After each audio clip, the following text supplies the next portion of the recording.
আপোনালোক সকলোকে মই আকৌ এবাৰ সুজিত কুমাৰ নাথে স্বাগতম জনালো আমাৰ আৰু এটা নতুন কাৰেণ্ট এফেয়াৰ্ছৰ সেশনলৈ মই দেওবাৰে 10টা বজাত ৰাতিপুৱা কাৰেণ্ট এফেয়াৰ্ছৰ ভিডিঅ' দিওঁ যোৱা সপ্তাহটো মিছ হৈ গৈছিলে দেওবাৰে দিব পৰা নগৈছিলে যদিও মই 2-3 দিন পিছতে দি দিছিলোঁ আৰু আজি আমি যোৱা সপ্তাহটোৰ ইম্পৰ্টেন্ট কাৰেণ্ট এফেয়াৰ্ছ নিউজবিলাক ডিসকাস কৰিম যিবিলাক আপোনালোকৰ আগন্তুক যিকোনো পৰীক্ষাতে আহিব পাৰে গতিকে আমি বেছি দেৰি নকৰি আমাৰ সেশনটো আৰম্ভ কৰিছো আৰু পিডিএফ টো কোড পাব মই ভিডিওটো শেষত জনাই দিম কাৰণ মই আগলৈকে পিডিএফ বিলাক আমাৰ এপত দি আহিছিল ফ্ৰী মেটেৰিয়েলছত কিন্তু বৰ্তমান হেতু চেঞ্জ কৰা হৈছে মই জনাই দিম আপোনালোকক গতিকে ভিডিওটো চাব পোন প্ৰথমে যোৱা সপ্তাহটোৰ আটাইতকৈ মানে ভয় লগা আৰু আটাইতকৈ বেয়া খবৰটো আছিল ভাৰতবাসীৰ বাবে কাশ্মীৰৰ পাহালগ্ৰামত যেটো সন্ত্ৰাসবাদীৰ আক্ৰমণ হৈছিল আমাৰ নিৰ্দোষী ভাৰতীয়সকলৰ মাজত নিৰ্দোষী ভাৰতৰ যে হিন্দু লোকসকলক সন্ত্ৰাসবাদীয়ে নিৰ্মমভাৱে হত্যা কৰিছিল পোন প্ৰথমে মই সেই হত্যাকাণ্ডত নিহত প্ৰতিজন ভাৰতীয়লৈ মোৰ ফালৰ পৰা গভীৰ শ্ৰদ্ধাঞ্জলি জনালো তেওঁলোকৰ আত্মাই যেন শান্তি লাভ কৰক আৰু দুখীয়ে যি আছিল দুখীয়ে যেন যিমান জলদি পাৰি শাস্তি লাভ কৰক আৰু ইয়াৰ যেতিয়া ইনসিডেন্টটো হৈ গল তাৰ পিছতে আমাৰ ভাৰত চৰকাৰৰ কেবিনেট কমিটি অন সিকিউৰিটি এটা আছে নামটো কি মনত ৰাখিব কমিটিখনৰ নাম কি cabinet committee on security CCS জৰ চেয়াৰম্যান আছে চেয়াৰম্যান হয় আমাৰ ভাৰতৰ প্ৰধানমন্ত্ৰী মোদী তো কাশ্মীৰৰ এই ইনসিডেন্টৰ পিছতে আমাৰ ভাৰতৰ কেবিনেট কমিটি অন সিকিউৰিটিয়ে পাকিস্তানৰ লগত সম্পৰ্ক অলপমান হলেও আগতকে কমাই দিছে আৰু পাঁচটা মেইন ইস্যু কৈছে পাঁচটা মেইন পইণ্ট কৈছে যেকেটা ভাৰত চৰকাৰে বৰ্তমান এপ্লাই কৰিব আৰু পাকিস্তানৰ লগত যি সম্পৰ্ক আছিল হেয়া শিথিল কৰিবৰ কাৰণে গতিকে হে পাঁচটা পইণ্ট কি আছিল আমি ধুনিয়াকৈ ডিসকাস কৰিম নিউজতো আপোনালোকে পাই যাব ইন্দাস ওয়াটাৰ ট্ৰিটি সাসপেন্ড কৰিছে আপুনি হেতু জানিলে নহব ন ইন্দাস ওয়াটাৰ ট্ৰিটি হয় কি বহুতেতো নাজানে হেতু জানিব লাগিব পৰীক্ষাত হেবিলাকে আহে পৰীক্ষাটো সুধি নিদিয়ে যে কোনখন ট্ৰিটি সাসপেন্ড কৰিছে ইমান ইজি প্ৰশ্ন কেতিয়াও নিদিয়ে পৰীক্ষাত কাৰেন্ট ৰিলেটেড টপিক বিলাকৰ পৰা ষ্টেটিক পাৰ্ট দিব এটা চাও হকচোন কি হৈছিল এনে নৰমাল সাধাৰণ মানুহ হিচাপেও আমি জানাটো দৰকাৰ আটাইতকৈ মোস্ট ইম্পৰ্টেন্ট যেটো ভাৰত চৰকাৰৰ সিদ্ধান্ত আছিল কেবিনেট কমিটি অন সিকিউৰিটি যাৰ চেয়াৰম্যান হয় আমাৰ প্ৰধানমন্ত্ৰী মোদী তাৰ লগতে এটা ডিফেন্স মিনিষ্টাৰো থাকে সেক্ৰেটাৰী থাকে বৰ্তমান এতিয়া প্ৰথম নিউজটো আছিল যে ইন্দাস ওয়াটাৰ ট্ৰিটি সাসপেন্ড কৰি দিছে তো ইন্দাস ওয়াটাৰ ট্ৰিটি হয় কি So, I mean, news to first silo, India has decided to suspend the Indus Water Treaty with Pakistan, which governs sharing of river waters between two countries. মানে ভাৰত আৰু পাকিস্তানৰ মাজত পানীৰ শেয়াৰিং হয় আৰু ভাৰতে যে এই ডিসিশনটো লৈছে তাৰ ফলত পাকিস্তানৰ বহুত ক্ষতি হ'ব মানে কিয় ইন্দাস নদী এখন আছে ঠিক আছে মই অলপ পিছত কৈ আছো বুজাই আছো বস্তুখিনি এই ভাৰতে যেটো ডিসিশন ললে পাকিস্তানৰ জানে 90% মানুহ এই ইন্দাস নদীখনৰ ওপৰত নিৰ্ভৰ কৰে পাকিস্তানৰ এগ্ৰিকালচাৰ ইকোনমি বহুত বেয়া হৈ যাব মানে এই ইনসিডেন্টটো হোৱাৰ পিছত তো ইন্দাস ওয়াটাৰ ট্ৰিটি হয় কি চাও হকচোন ইন্দাস ওয়াটাৰ ট্ৰিটি সেপ্টেম্বৰ 1960 চনত সাইন হৈছিল ইন্ডিয়া আৰু পাকিস্তানৰ মাজত এটা সন্ধি সাইন হৈছিল ইন্দাস নদীৰ কাৰণে এই ট্ৰিটিখনে মই ফাৰ্স্ট ইংলিছত কৈ দিছো তাৰ পিছত মই আপোনালোকক বুজাই আছো এই treaty this treaty sets as a mechanism for cooperation and information exchange between the two sides on the use of Indus River and its 5 tributaries Indas নদী তাৰ উপৰি তাৰ পাঁচখন উপনদী মুঠে টোটাল 6 ৰিভাৰ্স গুটে 6খন নদীৰ নাম আপোনালোকে ভালদৰে মনত ৰাখিব লাগিব কি ইন্দাস সতলেজ দেন বিয়াস ৰবি জেলাম এন্ড চেনাব এই নদী কেইখন কিন্তু পৰীক্ষাৰ আগতেও আহিছে কেইখনৰ ওপৰত তো মেইন নদী আছে ইন্দাস নদী তাৰ পাঁচখন উপনদী ঠিক আছে এতিয়া পাকিস্তান আৰু ভাৰতৰ মাজত আগৰ পৰাই ডিসপিউট হৈ আছে মই মেপত আপোনালোকক ভালকে দেখাই আছো সব মেপত যদি মই চাও এফালে আছে পাকিস্তান এখিনি ইন্ডিয়া ঠিক আছে এই যোনখন এফালে সব ইয়াতে ইন্দাস ৰিভাৰ ঠিক আছে এই যোনখন নদী এখন যেনেকৈ পাৰ হৈ গৈছে এফালে দি ঠিক আছে এইখন নদী হল ইন্দাস নদী 1 লিখিছো আৰু বাকি এই নদীখনৰ পৰা উপনদী হিচাপে আৰু পাঁচখন নদী ওলাই গৈছে এখন দুখন তিনিখন চাৰিখন আৰু এফালে গৈছে এখন পাঁচখন বেলেগ বেলেগ মই যিকেইখন কলো জেলাম চেনাব ৰবি বিয়াস এন্ড সতলেজ ঠিক আছে সতলেজ এই ইন্দাস নদী আৰু এই পাঁচখন উপনদীৰ কাৰণে পাকিস্তান আৰু ভাৰতৰ মাজত বহুত কাজিয়া হয় বহুত কনফ্লিক্ট হয় কোনে শ্বেয়াৰ কৰিব নদীখন পানীখিনি কোনে শ্বেয়াৰ কৰিব তো সেই ডিসপিউট হোৱাৰ পিছতে এটা সন্ধি হ'ল ইণ্ডাছ ৱাটাৰ ট্ৰিটি হ'ল 1960 য'ত এটো ডিসাইড কৰা হ'ল যে তিনিখন ওয়েষ্টাৰ্ণ ৰিভাৰ কি ইণ্ডাছ চেনাব এণ্ড জেলাম আমি মেপখনত চাওঁ ওয়েষ্টাৰ্ণ ৰিভাৰ ইণ্ডাছ জেলাব এণ্ড চেনাব 1 2 3 এখন এণ্ড এখন ওয়েষ্টাৰ্ণ যিকেইখন আছে এই তিনিখন ঠিক আছে এই তিনিখন কি হ'ল টু পাকিস্তান ফৰ আনৰেষ্ট্ৰিক্টেড ইউজ এই তিনিখন নদী পাকিস্তানক দিয়া হ'ল ইউজ কৰিবৰ কাৰণে ঠিক আছে কাৰণ পাকিস্তানৰ বেছিভাগ এগ্ৰিকালচাৰ হেতু নদীৰ ওপৰতে ইণ্ডাছ নদীৰ ওপৰতে নিৰ্ভৰ কৰে আৰু তিনিখন ইষ্টাৰ্ণ নদী ৰবি বিএছ এণ্ড সটলেজ হেকেটা ইণ্ডিয়াক ৰেষ্ট্ৰিক্ট দিয়া হ'ল ইউজ কৰিবৰ কাৰণে ঠিক আছে তাৰ উপৰি কিন্তু এটা কন্ডিশন লগাই দিয়া হ'ল যে ইণ্ডাছ নদীখন কিন্তু অলপমান ভাৰতে ইউজ কৰিব পাৰিব ডমেষ্টিক ইউজ বাই ইণ্ডিয়া ঠিক আছে মানে ভাৰতে অলপ প্ৰায়োৰিটিত আছে তাৰ পিছত এতিয়া কি হ'ল মই অলপ আগত আপোনালোকক ক'লো ইণ্ডাছ নদীখন তাৰ পাঁচখন উপনদীৰ কথা ক'লো এই যেটো ট্ৰিটি হ'ল ঠিক আছে এই যেটো ট্ৰিটি হ'ল মই দেখাই আছো এই যোনটো ট্ৰিটি হৈছিল তাৰ ফলত ইণ্ডাছ নদীখনৰ বেছিভাগ পানী কিন্তু পাকিস্তানে ইউজ কৰি আছিল কাৰণ এই ট্ৰিটি মতে ইণ্ডাছ নদী তাৰ লগতে আৰু কি আছিল চেনাব এণ্ড জেলাব এক এখন তিনিখন পাকিস্তানে পাইছিল কিন্তু এই 1960 যেটো ট্ৰিটি আছিল ঠিক আছে তাত ভাৰতৰ কিন্তু প্ৰায়োৰিটি আছিল কাৰণ এই ইণ্ডাছ নদীখন ভাৰতৰ মাজেৰে পাৰ হৈহে পাকিস্তানলৈ যায় নদীখন আহি ইণ্ডিয়াৰ পৰা পাৰ হৈহে পাকিস্তানলৈ যায় কোনখন ইণ্ডাছখন তাৰ ফলত ভাৰতৰ ওচৰত এইটো পাৱাৰ আছিল মানে কাৰণ ভাৰতে ইয়াৰ বেছিভাগ পানী পাকিস্তানে বেছিভাগ পানী ইউজ কৰে কিন্তু ভাৰতেও অলপ ইউজ কৰিছিল এটা 1968 ট্ৰিটিৰ পিছত এটা ইণ্ডাছ কমিছন বনোৱা হৈছিল ডিসপিউট ৰিজলিউচনৰ কাৰণে ডিসপিউট যেতিয়া হয় হেতু সমাধান কৰিবলৈ ইণ্ডাছ কমিছন এটাও বনোৱা হৈছিল কিন্তু এতিয়া বৰ্তমান ভাৰতে কি কৈছে যে ইণ্ডাছ ৱাটাৰ ট্ৰিটি সাসপেন্ড কৰি দিলে মানে ভাৰতে ইণ্ডাছ ৱাটাৰ ট্ৰিটিটোত নাই মানে ভাৰতে ইচ্ছা কৰিলে ইণ্ডাছ নদীৰ পানী বন্ধও কৰি দিব পাৰে তেতিয়া পাকিস্তানলৈ পানী নাযাবই তালে পানী নগলে সিহঁতৰ ইকোনমি কেনেকৈ বাঢ়িব এগ্ৰিকালচাৰ কেনেকৈ বাঢ়িব তো আলটিমেটলি ভাৰতে এই ট্ৰিটিটো বৰ্তমান সময়ত সাসপেন্ড কৰি ৰাখিছে টিল দেন যেতিয়ালৈকে পাকিস্তানে মানে সন্ত্ৰাসবাদীৰ বিৰুদ্ধে একচন নলয় আৰু এটা কথা মন কৰিব বহুতৰ এইটো মানে মোৰ মাইণ্ডত আহিছিল প্ৰথম এটো মই জানা নাছিলো মই তাৰপিছত ৰিসাৰ্চ কৰি চালো এতিয়া এখন ট্ৰিটি আছে অলৰেডি ইণ্ডিয়া আৰু পাকিস্তানৰ মাজত তো ইণ্ডিয়াই মন কৰিলে কেনেকৈ ভাঙি দিব পাৰে কিবাটো থাকিব লাগিব এটা ধৰক নৰমালি আমি কোনবা দুজন মানুহৰ মাজত আমি কিবা সন্ধি কৰিছো এগ্ৰিমেন্ট কৰিছো তাত কি থাকিব এখন দলিলত আমি সব সাইন কৰি ৰাখো কিন্তু ইণ্ডিয়া আৰু পাকিস্তানৰ মাজত যেটো আছে ইণ্ডাছ ৱাটাৰ ট্ৰিটি হেতু ইণ্ডিয়াই সাসপেন্ড কৰিলো লিগেলি ইণ্ডিয়াক মানে কোনো একো একচন ল'ব নোৱাৰে কাৰণ এটো ইন্টাৰনেশনাল লেভেলত হয় ইন্টাৰনেশনাল লেভেলত যদি দুখন দেশৰ মাজত কিবা চুক্তি হয় সন্ধি হয় যিকোনো মুহূৰ্তত এখন দেশ তাৰ পৰা ওলাই আহিব পাৰে কাৰণ এটো এখন দেশৰ সাৰ্বভৌমত্বৰ ওপৰত কথা হয় কাৰণ প্ৰত্যেকখন দেশৰে নিজৰ সাৰ্বভৌমত্ব আছে সভেৰেনিটি বুলি যে কোৱা হয় ইণ্ডিয়া ঠিক আছে তো এই সাৰ্বভৌমত্বৰ কাৰণে মানে নিজৰ দেশ নিজৰ কথা আপোনাৰ যদি মন আছে ট্ৰিটি যত আছে কাইলৈ হয়তো ট্ৰিটিটোৰ পৰা ওলাই আহিছে ইণ্ডিয়া তো তাৰ ফলত কিন্তু লোকচান পাকিস্তানৰ হ'বলৈ গৈ আছে আই হোপ মই বস্তুখিনি বুজাব পাৰিছো নেক্সট আমি নেক্সট পইণ্টত যাওঁ আমি যদি নেক্সট পইণ্টত যাওঁ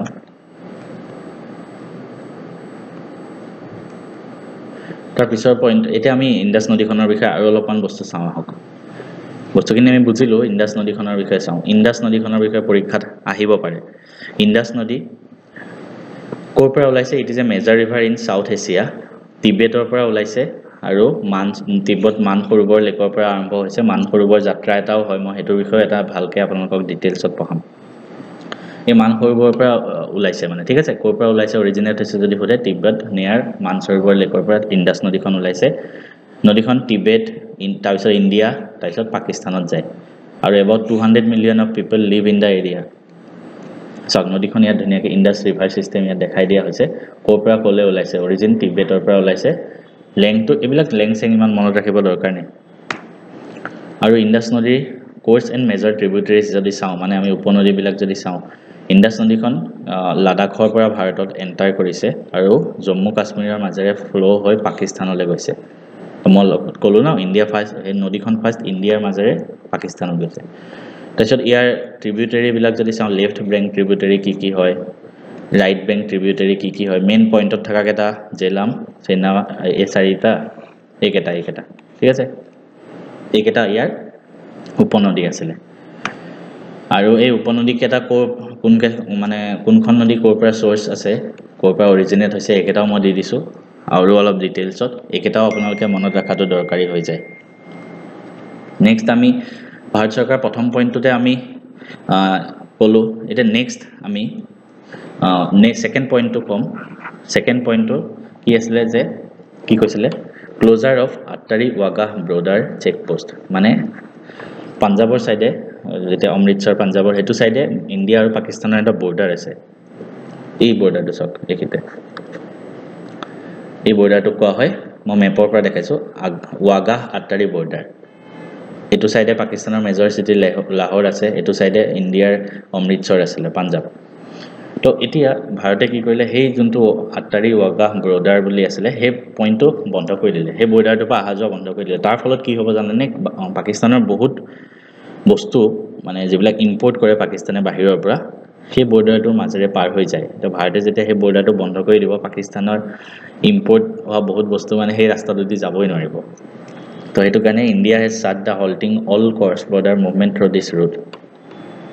আৰু এটো মানে অলৰেডি কিছুমান মানুহটো আহা যোৱা হৈ গ'ল তো কৈছে যে 1 মেৰ আগত সব মানুহ ঘূৰি আহিব লাগিব মানে এই আট্টাৰী ৱাগাহ বৰ্ডাৰটোৰ বিষয়ে যদি মই অলপ ডিটেইলছত চাওঁ আট্টাৰী যোনটো 28 কিলোমিটাৰ দূৰত আছে Amritsar it is India's first land port and only permitted land road through for trade with Pakistan আৰু এটো 120 একৰ ধৰি স্প্ৰেড হৈ আছে and directly connected to the national highway 1 আৰু এটো মানে ক্ৰছ বৰ্ডাৰ ট্ৰেড যে হয় পাকিস্তান ইন্ডিয়া তাৰ উপৰি পাকিস্তানত বাহিৰৰ পৰা যিবিলাক সামগ্ৰী আহে আফগানিস্তান হেতু জায়গাৰ পৰা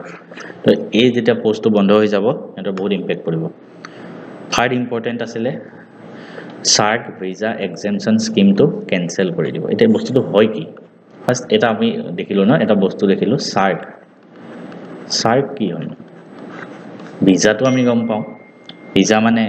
বাহিৰৰ দেশত যাবৰ কাৰণে লাগে যে মানে সব কান্ট্ৰিত না লাগে কিছুমান কান্ট্ৰিত ভিসা লাগে সাৰ্ক কি হয় সাৰ্ক হল এটা অৰ্গানাইজেচন হয় যাৰ ফুল ফৰ্ম হল South Asian association for regional cooperation সাৰ্কৰ হেডকোৱাৰ্টাৰ ক'ত আছে আপুনি মনত ৰাখিব আহিব পাৰে কাঠমাণ্ডু নেপাল ইয়াত সাউথ এছিয়ান নেশ্যন বিলাক আছে আৰু ইয়াত ইন্ডিয়া আৰু পাকিস্তানো আছে এতিয়া ভাৰতে কি কৰিলে পাকিস্তানৰ মানুহ ভাৰতত ডাইৰেক্টলি ভিসা দিয়াটো নিদিয়ে ঠিক আছে কিন্তু সাৰ্ক ভিসা এক্সেম্পশন স্কিমৰ আন্ডাৰত তাৰ পাকিস্তানৰ মানুহ ভাৰতত আহিব পাৰে কিন্তু সব আহিব নোৱাৰে টুৰিষ্ট মানে টুৰিজমৰ কাৰণে নহয় তাত কি মানে ডিপ্লোমেটিক এক্সচেঞ্জ হয় মানে কি হয় যে সাৰ্ক ভিসা এক্সেম্পশন স্কিমৰ আন্ডাৰত মই ইয়াত দেখাই দিছো সব 24টা ক্যাটাগৰী অফ মানুহ আছে যোনবিলাক ভাৰতত আহিব পাৰে ডিগনিটাৰিজ হাই কোৰ্টৰ জাজ পাৰ্লিয়ামেণ্টে কিছুমান মানুহ সিনিয়ৰ অফিচিয়েলস বিজনেসমেন আহিব পাৰে জাৰ্নালিষ্ট আহিব পাৰে সাংবাদিক বিলাক বা খেলুৱৈ বিলাক আহিব পাৰে হেনেকুৱা 24টা ক্যাটাগৰী আছে তো এটা ভাৰতে কি কৰিলে সাৰ্ক ভিসা এক্সেম্পশন স্কিমৰ আন্ডাৰত যিবিলাক মানুহ ভাৰতলৈ আহে সেই ভিসাটো মানে কেনসেল কৰি দিব আৰু all previously issued visa have been deemed cancel কৰি দিলে তাৰ উপৰি যিবিলাক পাকিস্তানী মানুহ অলৰেডি ভাৰতত আহি গল কিয়তক 28 ঘণ্টা সময় দিয়া হৈছিল ভাৰত এৰি দিবলে সাৰ্ক ভিসা এক্সেম্পশন স্কিম কেতিয়া আহিছিল 1992 চনত মই অলৰেডি ক'লো যে certain categories of dignitaries from SAARC countries সাৰ্কৰ আন্ডাৰত যিমান কেখন কান্ট্ৰি আছে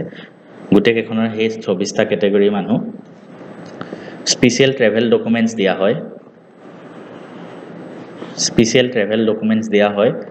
যাৰ বাবে হিয়তক ভিসা না লাগে এখন দেশত যাবলৈ আমি নৰমালি এখন দেশত যাব কাৰণে ভিসা লাগে কিন্তু এই সাৰ্ক ভিসা এক্সেম্পশন স্কিমৰ আন্ডাৰত কিছু স্পেশাল ক্যাটাগৰী মানুহ যিবিলাক সাৰ্ক কান্ট্ৰি হয় আৰু সেই কান্ট্ৰিৰে মানে বেলেগ কান্ট্ৰিত যাব বিচাৰে সেই অৰ্গানাইজেচনটোৰ ভিতৰতে হিয়তক ভিসা না লাগে হিয়তক হেতু কাৰণে এই স্কিমটো আনা হৈছিল তো ভাৰত চৰকাৰে এটা এটো কেনসেল কৰি দিলে সাৰ্ক মই অলৰেডি ক'লো 1985 চনত জন্ম হৈছিল সাৰ্কত বৰ্তমান 8খন দেশ আছে কি আনখন দেশ আফগানিস্তান বাংলাদেশ ভুটান ইন্ডিয়া মালদ্বীপছ নেপাল পাকিস্তান এণ্ড শ্ৰীলংকা মনত ৰাখিব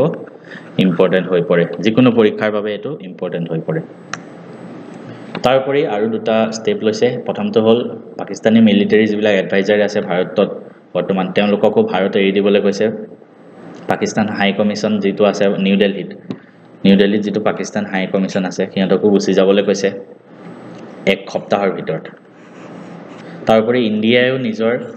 মিলিটাৰী এডভাইজাৰ বিলাক মানে এটা কথা মনত ৰাখিব প্ৰত্যেকখন দেশতে ভাৰতৰ ধৰক হাই কমিশ্যন থাকে তো পাকিস্তানতো থাকিব ইছলামাবাদত তো সিহঁতকো ভাৰত ঘূৰি আহিব দিব তাৰ উপৰি ইণ্ডিয়া আৰু পাকিস্তানৰ ডিপ্ল'মেটিক ৰিলেশ্যনটোতো শিথিল কৰি দিব যিবিলাক ডিপ্ল'মেটিক পাৰ্চনেল আছিলে ভাৰতৰ পাকিস্তানত গৈ পেলাই আগতে 55 জন আছিলে বৰ্তমান 30 জন হৈ পৰিব যিবিলাক ডিপ্ল'মেটিক পাৰ্চন পাকিস্তানত আছিলে ইণ্ডিয়ান হাই কমিশ্যনত দুখন দেশৰ মাজত সম্বন্ধ বৰ্তাই ৰাখিবৰ কাৰণে আছিলে 55 আছিলে এটা 30 লে ৰিডিউস কৰি দিব তো এখিনি আছিলে সিসেট বেচটো আপোনালোকে যদি জয়েন কৰিব বিচাৰে 399 rupees নিউজ আমাৰ আৰু আছে খালি মই মানে ক্লাছটো মাজতে কৈ দিছো সিসেট বেচটো বৰ্তমান 399 হৈছে হয়তো ইয়াৰ দাম 2-3 দিনত বাঢ়ি যাব পাৰে টপিক ওয়াইজ ম্যাথছ ৰিজনিং আছে ম্যাথছৰ ক্লাছ অলৰেডি খতম হৈ গল ৰিজনিংৰ ক্লাছ কেটেমান বাকি আছে তাৰপিছত আৰসি ক্লাছ এটা দিম তাৰপিছত আমি চেপ্টাৰ ওয়াইজ মক টেষ্ট কৰিম এপিএসসি যিবিলাক প্ৰিভিয়াছ ইয়াৰ কোৱেশ্চন আছিলে পিৱাইকিউ সিসেটৰ কাৰণে গোটেইবোৰ প্ৰেক্টিছ কৰিম এই গোটেইবিলাক জাস্ট 399 ত পাই আছে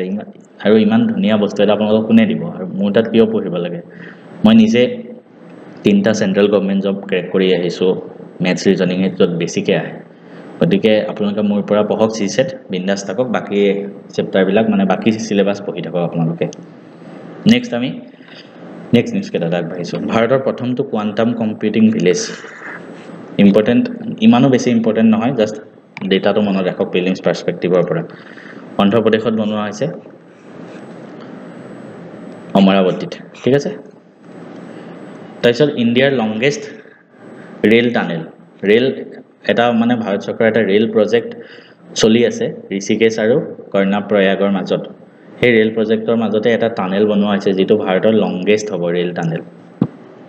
ভাৰতৰ ৰেলৱে মিনিষ্টাৰ কোন হয় অশ্বিনী বৈষ্ণৱ এটা ইম্পৰ্টেন্ট পইণ্ট পাই গলো আপোনালোকে মনত ৰাখিব লংগেষ্ট ৰেল টানেল কোড বনোৱা হ'ব জানাসু উত্তৰাখণ্ড মনত ৰাখিব ঠিক আছে কোনটো প্ৰজেক্টৰ আন্ডাৰত হয় Rishikesh Karnaprayag broad gauge rail link project important মনত ৰাখিব টোটাল যোনটো ট্ৰেইন মানে ৰেল আলিৰ যোনটো প্ৰজেক্ট এটো 125 কিলোমিটাৰ হয় তাৰ মাজতে যোনটো টানেল বনাব এতিয়া এটো অলমোস্ট 14.57 কিলোমিটাৰৰ হ'ব মানে নেক্সট এটা ইম্পৰ্টেন্ট নিউজ এটো সকলে জানিব লাগে আৰু মই আপোনালোকক বুজাই এটো এটা মনিটাৰী পলিসি কমিটিৰ মানে এটা পাৰ্ট হয় আৰু ৰেপো ৰেট আপোনালোকক মই অলৰেডি আগত ভিডিও কেটাটো কৈছো আৰবিআই কিছুমান ৰেট আছে ৰেপো ৰেট পলিসি ৰেট কিছুমান আছে মানে তাৰ পিছত reverse repo rate standing deposit facility MSM আছিলে তো এই বস্তুখিনি হয় কি আজি আমি এটা নতুন মানে এটো যেহেতু নিউজত আহিছে তো নিউজটো ইম্পৰ্টেন্ট নহয় আমাৰ কাৰণে এসডিএফ কি হয় জানো আহকচোন মই নিজে যেহেতু আৰবিআই হয় মই হয়তো আপোনালোকক ভালকে বুজাব পাৰিম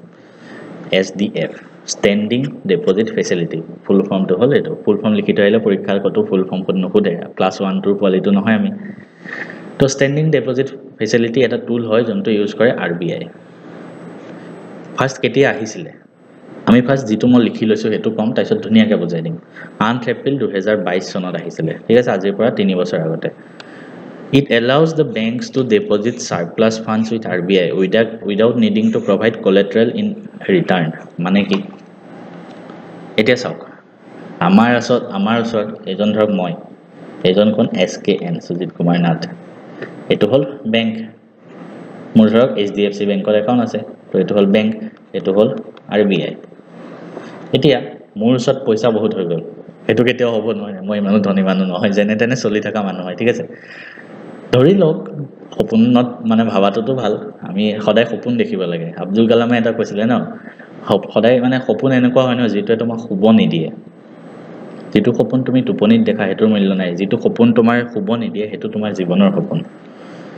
এটা এসকেনৰ ওচৰত পইচা হৈ গল বহুত সপোনত ভাবিছো না ৰিয়েলিটি নহয় তো সেই কি কৰিব পইচাখিনি বেংকত থৈ দিব কাৰণ কেশ বেছি ৰাখিলে চুৰ হ'ব পাৰে কিবা হ'ব পাৰে নষ্ট হ'ব পাৰে তো আমি কি কৰো বেংকত থৈ দিও কিয় বেংকত থম কাৰণ বেংকে আমাক উল্টা কিবা এটা ইন্টাৰেষ্ট দিব ন কিবা এটা পাৰ্চেন্ট ইন্টাৰেষ্ট দিব তেতিয়া আমি বেংকত থম সেম বস্তুটো যদি বেংকৰ ওচৰত বহুত পইচা হৈ যায় বেংকৰ ওচৰত যিমান পইচা লাগে তাতকে জুখতকে বেছি পইচা হৈ গল তেতিয়া বেংকে কি কৰিব তেতিয়া বেংকে সেই পইচাটো নি আৰবিআই থৈ দিব কিয় থব কাৰণ আৰবিআই বেংকক কিবা এটা ইন্টাৰেষ্ট দিব বস্তুটো বুজিলে আৰু সেই বেংকে যে নিজৰ এক্সট্ৰা পইচাবিলাক আৰবিআইত ৰাখে সেই যোনটো ফেসিলিটি হেতু কোৱা হয় এসডিএফ স্ট্যান্ডিং ডিপোজিট ফেসিলিটি আৰু এটা আছে আৰু এটা ৰেটৰ আণ্ডাৰটো আৰু এটা ৰেটৰ আণ্ডাৰটো বেংকে থ'ব পাৰে এইটো হ'ল ৰিভাৰ্ছ ৰেপো ৰেট কি ৰিভাৰ্ছ ৰেপো ৰেট এইটোৰ আণ্ডাৰটো বেংকে RBI থ'ব পাৰে মই এইখিনিতে বুজাই দিছোঁ এইটো হ'ল বেংক এইটো হ'ল RBI তো বেংকৰ আছে দুটা অপচন আছে কি SDF ইউজ কৰিও নিজৰ পইচা RBI থ'ব পাৰে বা ৰিভাৰ্ছ ৰেপো ৰেট ইউজ কৰিও থ'ব পাৰে ৰিভাৰ্ছ ৰেপো ৰেটো এটা ৰেট হয় যোনটোত মানে বেংকৰ বেছি পইচা হ'লে RBI থৈ দিব পাৰে কিন্তু ৰিভাৰ্ছ ৰেপো ৰেটৰ ক্ষেত্ৰত ইয়াত RBI এটা সিকিউৰিটি দিয়ে ৰিটাৰ্ণ দিয়ে যেনেকৈ আমি ধৰক ক'বাত বেংকত পইচা থৈছো বা সিকিউৰিটি বস্তুটো কি হয় বুজাই দিছো আপুনি বেংকৰ পৰা লোন লৈছে আপোনাক ধৰক মৰ্টগেজ থৈছে মাটিৰ ডকুমেণ্টছ থৈছে হেতু এতিয়া বেংকে ইয়াত কিবা থৈছে পইচা তো ইয়াৰ ৰিটাৰ্ণত RBI সিকিউৰিটি দিয়ে হেতু গভৰ্নমেণ্ট সিকিউৰিটি দিয়ে কোলেট্ৰেল হিচাপে কিন্তু SDF এনেকুৱা এটা মানে এলিমেন্ট য'ত বেংকে যদি পইচাখিনি থয় RBI তাক উল্টাই একো সিকিউৰিটি প্ৰভাইড নকৰে মনত ৰাখিব এখিনি বস্তু মই আপোনালোকক অকমান ডিটেইলছত বুজাই দিলো এইখিতে আৰু এটা বস্তু ৰিভাৰ্ছ ৰেপো ৰেট কৈ আছো তেনেহলে ৰেপো ৰেট কি হয় ৰেপো ৰেট আকৌ উল্টা এটাটো বেংক হয় এটো মই আকৌ বুজাম আহক গুটে তিনটা আহি যাব এবাৰ পিকচাৰত এটো বেংক এটো RBI বেংকৰ ওচৰত পইচা আছে কি দুটা টাইপত থব পাৰে এটা হ'ল SDF জাস্ট সিকিউৰিটি নিদিয়ে এটা আছে RRR ৰিভাৰ্ছ ৰেপো ৰেট কিন্তু আৰু চাওক কেতিয়াবা বেংককটো পইচা দৰকাৰ হ'ব যেনেকৈ কেতিয়াবা মোকো পইচা দৰকাৰ হ'ব তো মই ক'ব ল'ম বেংকৰ পৰা লোন ল'ম ঠিক তেনেকৈ কেতিয়াবা যদি বেংককো পইচা দৰকাৰ হয় ক'ৰ পৰা লোন ল'ব RBI পৰা লোন ল'ব বেংকে যেতিয়া RBI পৰা লোন লয় যিটো ইন্টাৰেষ্টত লয় হেতু কোৱা হয় ৰেপো ৰেট ঠিক আছে তো আই হোপ আপোনালোকৰ কনসেপ্টটো ক্লিয়াৰ হৈছে অলপমান এখিনি আছিল LAF কৰিডৰ কি হয় এতিয়া LAF কৰিডৰ ফুল ফৰ্ম লিকুইডিটি এডজাষ্টমেন্ট ফেচিলিটি মানে মাৰ্কেটত কিমান কেশ থাকিব মানুহৰ মাজত হেতু RBI ডিসাইড কৰে হেতুকে কোৱা হয় LAF ঠিক আছে এতিয়া চাওক SDF rate is 25 basis point below the policy repo rate মানে repo rate বেংকে যিমান পাৰ্সেন্টত লোন লয় যিমান repo rate হয় এটা repo rate হক 6.25% তো SDF কিমান পাৰ্সেন্ট হ'ব জানানে 6% মানে বেংকে 6.25% ত লোন লব আৰু এক্সট্ৰা পইচা থলে 6% পাব তাৰ উপৰি আৰু এটা ৰেট আছে মাৰ্জিনাল ষ্টেণ্ডিং ফেচিলিটি MSF হেতু repo rate তকে বেছি হ'ব হেতু হ'ব 25% মানে 25 বেসিস পইণ্ট মানে 25% মন ৰাখিব সৰি 0.25% তো ইয়াত 25% 0.25% কম হয় আৰু ইয়াত 0.25% বেছি হয় মানে 6.5% এতিয়া MSM কি বস্তু আকৌ এটা নতুন টাৰ্ম আহি গল MSF মানে ওভাৰনাইট বেসিছত যেতিয়া বেংকে বৰো কৰে ইয়াত মই লিখি দিছো চাওক it is a window for banks to borrow from the RBI in an emergency situation repo ৰেটতো বেংকে লোন ল'ব পাৰে কিন্তু কেতিয়াবা ঘপককে যদি পইচা দৰকাৰ হয় বলে মোক SBI ম্যানেজাৰ যোনটো হেড হি বলে RBI পইচা ফোন কৰিছে মোক কাইলে পইচা লাগে ঠিক আছে এনেকেতো নকৰে কিন্তু প্ৰসেস থাকে জাস্ট কৈ আছো কাইলে পইচা লাগে তেতিয়া ঘপককে পইচা দৰকাৰ হলে লৈ ল'ব পাৰে হেতু হ'ব MSF মাৰ্জিনাল ষ্টেণ্ডিং ফেচিলিটি এটা ঘপককে পইচা লৈছে ঘপককে পইচা দিয়াৰ বিনিময়ত ইন্টাৰেষ্টটো অকমান বেছি ল'বই RBI তো এটো কাৰণে MSF ৰ ইন্টাৰেষ্ট 6.5% হয় আৰু ৰেপো ৰেটৰ ইন্টাৰেষ্ট 6.25% হয় ঠিক আছে এতিয়া LAF কি হয় LAF corridor কি হয় it is the arrangement restores the LAF corridor to pre-pandemic width of 50 basis point মানে কি SDF আৰু MSF ৰ মাজত যেটো ডিফাৰেন্স হয় হেতু কোৱা হয় LAF liquidity adjustment facility বহুতখিনি টাৰ্ম পঢ়াই দিলো মোৰ ওপৰদি গলে সৰি ৰিভাইজ কৰি চাই লব এবাৰ মানে ইমানখিনি বস্তু এটা সৰু ভিডিওত বা সৰু এটা ভিডিওত কোৱাটো মানে প্ৰবলেম হয় কাৰোবাৰ যদি লাগে ডিটেইলছত বেংকৰ ৰিলেটেড এভৰিথিং মই পঢ়াই দিব পাৰিম কৈ দিব কমেন্টত মই এটা ভিডিও দি দিম নতুন এটা আৰ্টিকেল পঢ়ো যেটো নিউজত আহিছে আৰ্টিকেল 355 আপোনালোকৰ মনত হয়তো নাই 356 অলপ দিন আগতে মই কাৰেন্ট এফেয়াৰ্সত পঢ়াইছিল 356 ৰ আন্ডাৰত মণিপুৰত প্ৰেসিডেন্ট ৰুল আহিব তো 356 হয় যাৰ আন্ডাৰত প্ৰেসিডেন্ট ৰুল আহে তো 355 ও ইমাৰ্জেন্সি সিচুৱেচনৰ লগত ৰিলেটেড হয় এটা নিউজত চলি আছে জাস্ট 355 নিউজটো ইম্পৰ্টেন্ট নহয় আৰ্টিকেল 355 টো ইম্পৰ্টেন্ট হয় মানে ইমাৰ্জেন্সি সিচুৱেচনৰ কাৰণে একেটা প্ৰভিজন আছে 355 356 Article 355 mandates the union to protect every state against external aggression and internal disturbances. মানে কি Article 355 apply কৰি মণিপুৰত প্ৰেসিডেন্ট ৰুল আহাৰ আগতে যোৱা 2 বছৰ মানত ধৰক যিমান ক্ৰাইসিস হৈছিল ইন্টাৰনেল ক্ৰাইসিস হৈছিল ভিতৰৰ মানুহৰ মাজতে মাৰপিট হৈছিল কেতিয়াবা এনেকুৱা হয় বাহিৰৰ ষ্টেটৰ পৰা এটেক কৰিব পাৰে তো এই দুইটা ক্ষেত্ৰতে ষ্টেটক সহায় কৰিবলৈ বা সেই ষ্টেটখন প্ৰটেক্ট কৰিবলৈ দায়িত্ব হ'ব ভাৰত চৰকাৰ কেন্দ্ৰীয় চৰকাৰ এটো মানে ইউনিয়ন গভৰ্নমেন্টৰ ৰাইট হয় It empowers the union government to intervene when a state government is compromised. যেতিয়া state government খনে ভালদৰে কাম কৰিব পৰা নাই তেতিয়া ভাৰত চৰকাৰ সেন্ট্ৰেল গভৰ্নমেন্টে আহি তাত ইন্টাৰভিন কৰিব পাৰে যদি ষ্টেটখন শান্তি শৃংখলা বিনা হৈছে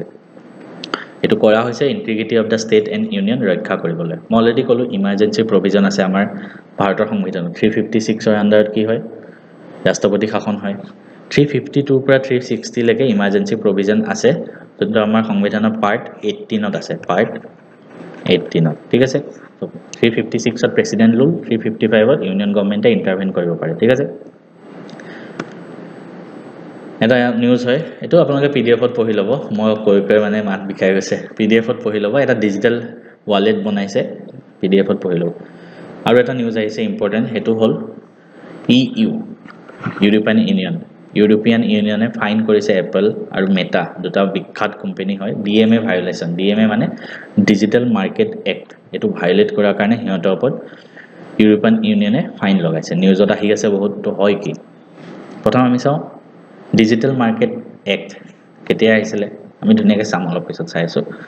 নিউজটো পঢ়ি আছো যে ডিজিটাল মাৰ্কেটৰ এক্টৰ আন্ডাৰ ইউৰোপিয়ান ইউনিয়নে হেভি ফাইন লগাইছে দুইটা কোম্পানী আন্ডাৰ এপলে অলমোস্ট 500 মিলিয়ন ইউৰোছ লছ কৰিছে আৰু মেটা 200 মিলিয়ন ইউৰোছ কিয় প্ৰথম কিয় হিয়তক আনিলে মানে হিয়তক কিয় ফাইন লগালে হেতু চাও হকন ফাৰ্স্ট তাৰ পিছত আমি ডিজিটাল মাৰ্কেট এক্টটো পঢ়ি আছো তো কিয় হিয়তক হে ফাইনটো লগালে Apple was penalized for restricting app developers from informing users about alternate purchasing option outside App Store আমি যেতিয়া Apple and iPhone-ত App Store-ৰ বাহিৰত আমি বেলেগ বস্তু বেলেগ এপ লব নোৱাৰি বা আমি নাজানো কেনেকৈ লয় হেতু বস্তু জনোৱাত বাধা দি আছিল Apple হেতু কাৰণে ফাইন লগাইছে সেকেন্ড মেটাই কিয় ফাইন লগাইছে পে ফৰ কনসেন্ট মানে আমি যেতিয়া মেটা মানে ফেসবুক ইনষ্টাগ্ৰাম ৰিলস চাই থাকো তাৰ মাজত এডভাৰটাইজ আহি যায় তো মেটা এটো নিয়ম উলিয়ালে যে পে অৰ কনসেন্ট মানে হয় আপুনি পে কৰক পে কৰিলে এডভাৰটাইজ নাই নহলে অটোমেটিক আপোনাৰ কনসেন্ট হৈ যাব এডভাৰটাইজ আহি থাকিব আৰু এটোৱে মানে কি কৰে বুলি গলে যিবিলাক ইউজাৰ আছে হেনৰ freedom of choice to disturb কৰে হেতু কাৰণে ফাইন লগাই দিছে ডিজিটাল মাৰ্কেট এক্ট কি হয় 2024 চনত আহিছিল বেছি দিন হোৱা নাই ঠিক আছে তো ইয়াৰ আন্ডাৰত কি হয় it was introduced to ensure fair competition in the digital ইকোনমিত যিবিলাক বিগ টেক জায়ান্টস আছে যেনেকৈ এপল গুগল মেটা হিয়তৰ মাজত ফেয়াৰ কম্পিটিশন হৈ থাকক তাৰ কাৰণে এটো আহিছিল আৰু it aims to prevent these companies from abusing their dominance and to enhance consumer choice যিমান ডাঙৰ কোম্পানী হয় কিন্তু হলো কনজিউমাৰ ৰাইটৰ প্ৰটেকশনতে গুৰুত্ব দিবই লাগিব আৰু হেতু কাৰণে এই একটো আনা হৈছিল তাৰ পিছত পঞ্চায়ত এটা ইম্পৰ্টেন্ট নিউজ হৈ পৰিব কাৰণ আমাৰ অসমত পঞ্চায়ত ইলেকশন হ'বলৈ গৈ আছে অহা 2 মে আৰু 7 মে তাৰিখে ৰিজাল্টটো মেতে দিব বুলি কৈছে পঞ্চায়ত সিৰিজৰ মই এটা পোষ্টাৰ লগাই দিছো পঞ্চায়ত সকলে চাই ভাল পাই ন এটো মানে সিৰিজটো দেখালে অলপ পঢ়াত মন বহিব পঞ্চায়ত সিৰিজৰ নেক্সট মানে সিজনটো আহি আছে না হেতু ইম্পৰ্টেন্ট নহয় হেতু পৰীক্ষা নাই পঞ্চায়ত সিজন চাই থাকিলে নহব এতিয়া পঞ্চায়তৰ ওপৰত পঢ়ি এপিএসসি ইউপিএসসি বা এক্সামৰ কাৰণে প্ৰিপেয়াৰ কৰক তো মই কলো ফাৰ্স্ট আমি কেইটামান ডেটা চাই লওঁ তাৰ পিছত আমি পঞ্চায়তৰ ষ্টেটিক পাৰ্ট বিলাক আমি চাবলৈ গৈ আছো 2 আৰু 7 মে তাৰিখে ইলেকশন হ'ব কেতিয়া ইলেকশন হ'ব হেতু পৰীক্ষা দেন নাই এই ডেটাটো মনত ৰাখিব more than 1.8 crore people vote দিব বুলি এক্সপেক্ট কৰা হৈছে ভোটাৰ লিষ্টত 90.74 lakhs men ইমানখিনি women and 133 others আছে প্ৰথম কথা একিতে আমি আহি যাও এটা নতুন পইণ্টত হেতু হল পঞ্চায়তী ৰাজ ডে নেশনাল পঞ্চায়তী ৰাজ দিৱস কেতিয়া পালন কৰা হয় হেতু ৰিসেন্টলি হৈ গৈছে বহুত ইম্পৰ্টেন্ট হয় 24 এপ্ৰিল তাৰিখে ৰাষ্ট্ৰীয় পঞ্চায়তী ৰাজ দিৱস পালন কৰা হয় কিয় হেতু দিন পালন কৰা হয় জানানে কাৰণ হেদিনা 73rd এমেন্ডমেন্ট হৈছিল আমাৰ ভাৰতৰ সংবিধানৰ 1993 যাৰ ফলত বৰ্তমান যেটো পঞ্চায়ত সিস্টেম চলি আছে হেতু হেই তেতিয়াৰ পৰা চলি আছে 1993 চনৰ পৰা 24 এপ্ৰিল তাৰিখে আৰু এই দিৱসটো 2010 চনৰ পৰা পালন কৰা হৈছে বছৰটো মনত ৰাখিব নৰমালি পঞ্চায়তত গতে ইণ্ডিয়াৰ কথাই মই কৈ আছো পঞ্চায়তত তিনটা লেভেল থাকে তিনটা লেভেলৰ পঞ্চায়ত থাকে প্ৰথম পঞ্চায়ত হয় কি আমি হেতু জানো পঞ্চায়ত মানে অসমীয়াত সন্ধি ভাঙিছিল ন আমি সন্ধি ভাঙো পঞ্চ যোগ আয়ত পঞ্চ মানে পাঁচ পঞ্চ মানে পাঁচটা আয়ত মানে এনে এসেম্বলি আৰু মানে বহুত আগতে কি আছিল গাঁও বিলাকত যেতিয়া কনফ্লিক্ট হয় তেতিয়া পাঁচটা মানুহৰ এটা এসেম্বলি আছিল কিহতে সেই কনফ্লিক্ট বিলাক দূৰ কৰে হয় তেতিয়াৰ পৰা বহুত অতীজৰ পৰা পঞ্চায়তৰ কনসেপ্টটো আহিছিল আৰু আমাৰ এটা ভাৰতত তিনটা লেভেলত পঞ্চায়ত আছিল এটা ভিলেজ লেভেলত গাঁও পঞ্চায়ত ব্লক লেভেলত আছে কিছুমান জায়গাত মণ্ডল পৰিষদ কোৱা হয় কিছুমান জায়গাত ব্লক সমিতি কিছুমান জায়গাত পঞ্চায়ত সমিতি আৰু থাৰ্ড ডিস্ট্ৰিক্ট লেভেলত জিলা পৰিষদ পঞ্চায়তৰ সিস্টেম এটা আমি অসমত কেনেকৈ আছে চাও অসমত তিনটা লেভেলত আছে দি village level block level district level village লেভেলত গাঁও পঞ্চায়ত ইয়াত পঞ্চায়ত সমিতি ডিস্ট্ৰিক্ট লেভেলত জিলা পৰিষদ কোন কোন মানুহ আছে কেনেকৈ ইলেকশন হয় হেতু আমি চাও হক প্ৰেসিডেন্ট ডাইৰেক্টলি ইলেকশনত ভোট দি কৰা হয় ভাইস প্ৰেসিডেন্ট ইলেক্টেড এমং দা মেম্বাৰ্স যেকেজন মেম্বাৰ হয় তাৰ পৰা ভাইস প্ৰেসিডেন্ট ইলেক্ট কৰা হয় তাৰপৰি 10 জন মেম্বাৰ চুনা হয় গাঁও পঞ্চায়তৰ তাৰপিছত আঞ্চলিক panchayat president vice president elected among members president আৰু ভাইস প্ৰেসিডেন্ট কিন্তু ইয়াত মেম্বাৰৰ পৰা হে ইলেক্ট কৰা হয় আঞ্চলিক পঞ্চায়তত মেম্বাৰ কোন কোন হয় আঞ্চলিক পঞ্চায়তৰ এজন মেম্বাৰ প্ৰত্যেকখন গাঁও পঞ্চায়তৰ পৰা আহিব প্ৰেসিডেন্ট অফ গাঁও পঞ্চায়ত থাকিব তাত লোকেল এমপি বা এমএলএ থাকিব এই গুটেখিনি ইয়াৰ মেম্বাৰ হয় তাৰপিছত আহিলে জিলা পৰিষদৰ ইয়াৰ মেম্বাৰ সকলৰ মাজৰ পৰা ইলেকশন দি পেলাই প্ৰেসিডেন্ট আৰু ভাইস প্ৰেসিডেন্ট নিৰ্বাচন কৰা হয় মেম্বাৰ্স কোন কোন হয় যিবিলাক ডাইৰেক্টলি ইলেক্টেড ফ্ৰম কনস্টিটিউয়েন্সি মানে যিবিলাক আমাৰ সমষ্টি প্ৰেসিডেন্ট আঞ্চলিক পঞ্চায়ত বিলাকৰ প্ৰেসিডেন্ট আহিব আৰু এমপি এমএলএ বিলাক আহে ইয়াত মেম্বাৰ আহে কিয়তৰ মাজত ইলেকশন কৰা হয় এটা ৰিসেন্টলি আমাৰ অসমৰ পঞ্চায়ত এমেন্ডমেন্ট এক্ট এটা আহিছিলে কিছুমান এমেন্ডমেন্ট কৰা হৈছে যত প্ৰথম এমেন্ডমেন্ট আছিল ইভিএম মানে আগতে কি আছিল বেলট পেপাৰ মানে আগতে মানুহে ইভিএম নাছিল ঠিক আছে ভোট দিবলৈ কিন্তু এতিয়া বৰ্তমান ইভিএম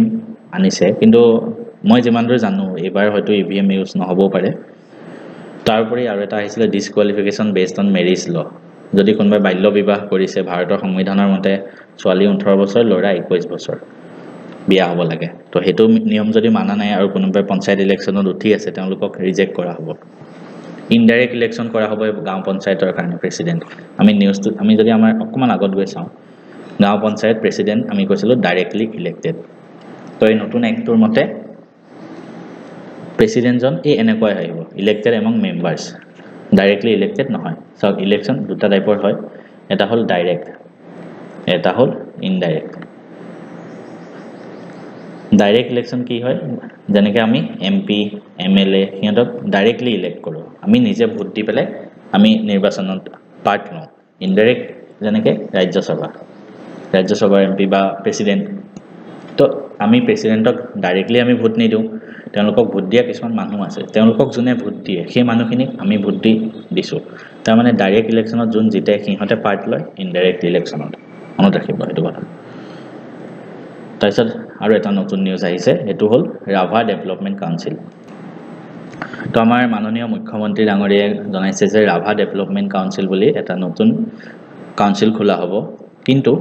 অলৰেডি এটা আছে ৰাভা জনগোষ্ঠী সকলৰ কাৰণে আৰএইচএসি ৰাভা হাছং অটোনমাস কাউন্সিল এতিয়া চাও কাউন্সিল অসমত আৰু আছে যেনেকৈ বিটিসি বড়োলেণ্ড টেৰিটৰিয়েল কাউন্সিল এতিয়া এটা বস্তু চাও কাউন্সিল কিছুমান যিবিলাক আমাৰ সাংবিধানিকো হয় কনস্টিটিউশনৰ আন্ডাৰটো হয় আৰু কিছুমান ষ্টেট ল পাস কৰি মানে এসেম্বলিটো পাস কৰা হয় ঠিক আছে ষ্টেট এসেম্বলি সৰি ল বুলি ক'লে ভুল হ'ব ষ্টেট এসেম্বলিটো পাস কৰা হয় তো দুটা টাইপৰ কাউন্সিল থাকে এটা যোনটো ৰাভা হাছং অটোনমাস কাউন্সিল এটো ষ্টেট এসেম্বলিত পাস কৰা আছিল এটা সাংবিধানিক ৰাইট নাছিল কিন্তু বৰ্তমান মুখ্যমন্ত্ৰী ডাঙৰীয়ে এটো কৈছে যে ৰাভা হাছং অটোনমাস কাউন্সিলটো সাংবিধানিক ৰাইটটো দিয়া হ'ব তাৰ উপৰি এই ৰাভা হাছং অট'নমাছ কাউন্সিলটো এটা স্পেচিয়েল এৰিয়াত মাজত সীমাবদ্ধ আছিলে য'ত ৰাভা মানুহ থাকে ঠিক আছে ৰাভাসকল মানে বেছি থাকে তো সেই এৰিয়াটোক ৰাভা হাছং অট'নমাছ কাউন্সিল কোৱা হৈছিলে কিন্তু অসমৰ বেলেগ জেগাটোতো ৰাভা মানুহ থাকে তো তেওঁলোকক ডেভেলপমেণ্ট কৰিবৰ কাৰণে আৰু এখন কাউন্সিল বনাইছে সেইটো কাৰণে ৰাভা ডেভেলপমেণ্ট কাউন্সিল এতিয়ালৈকে বনোৱা নাই জাষ্ট প্ৰপ'জেলটো দিছে আৰু তাৰ কাৰণে মিটিং হ'ব গৃহমন্ত্ৰী অমিত শাহৰ লগত The agenda of the meeting will be explores ways to grant constitutional status to council মানে RHSC যোনটো আছে ৰাভা হাছং অট'নমাছ কাউন্সিল তাক সাংবিধানিক মৰ্যাদা দিবৰ কাৰণে চেষ্টা কৰিব তাৰ উপৰি ৰাভা ডেভেলপমেণ্ট কাউন্সিল বনাবলৈ অসম চৰকাৰে চেষ্টা কৰিব ৰাভা হাছং অট'নমাছ কাউন্সিল এইটো বিষয়ে যদি মই কওঁ 1995 চনত জন্ম হৈছিলে ইয়াৰ কিয় জন্ম হৈছিলে মই ক'লোৱে ৰাভাসকলৰ কাৰণে কাম কৰিবলৈ যিটো স্পেচিয়েল এৰিয়াত কাৰেন্টলি ইয়াৰ হেড অফিস কোড আছে দুধনৈ আসাম হেতু জায়গাত আছে ঠিক আছে